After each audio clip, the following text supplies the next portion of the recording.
നരകത്തിലെത്തിയാൽ ആദ്യം കൊടുക്കുന്ന വെള്ളം, ആ വെള്ളം മുഖത്തോടടുപ്പിക്കുമ്പോൾ മുഖം കത്തിക്കരിഞ്ഞു പോകത്ര. ഒരു തുള്ളി കുടിച്ചിട്ട് മതി എന്ന് പറയാൻ പറ്റും. ഒരു തുള്ളി കുടിക്കുമ്പോഴേക്ക് അവന്റെ ആന്തരിക അവയവം മുഴുവൻ കത്തി ഉണങ്ങിപ്പോകും, കരിഞ്ഞ് കലങ്ങിപ്പോകും. ഒരു തുള്ളി കുടിച്ചിട്ട് മതി എന്ന് പറയാൻ പറ്റും. ഫശാരിപൂന ഷുർബല്ലെങ്കിൽ ദാഹിച്ചവശനായ ഒട്ടകം കുടിക്കുന്ന പോലെ ലിറ്ററോളം കുടിച്ചിരിക്കണം. അപ്പോൾ അയാൾക്ക് ഉടനെ കൊടുക്കുന്ന ശിക്ഷ വിശപ്പാണ്. വിശന്നാൽ കൊടുക്കുന്ന നരകത്തിൽ ആദ്യ ഫുഡ് എന്താ?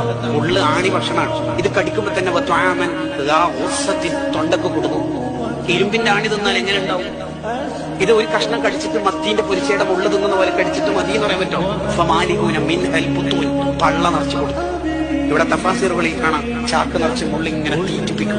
ഇത് വിശപ്പിന്റെ കടുപ്പ് കൊണ്ട് തിന്ന് തിന്ന് തിന്ന് പിന്നെ ദാഹം, പിന്നെ കുടിച്ച് കുടിച്ച് കുടിച്ച് വിശപ്പ്. യതൂഫൂന ബൈനഹ വബൈന ഹമീമിൻ ആൻ, അങ്ങോട്ടും ഇങ്ങോട്ടും തവാഫ്. എന്നിട്ട് അല്ലാഹു അവരെ പരിഹസിച്ച് പറയും, നോക്കണം, ഹാദാ നുസ്ലുൻ, ഹാദാ നുസ്ലുൻ, ജസ്റ്റ് വെൽക്കം ഡ്രിങ്ക് ആയിട്ടുള്ളൂ.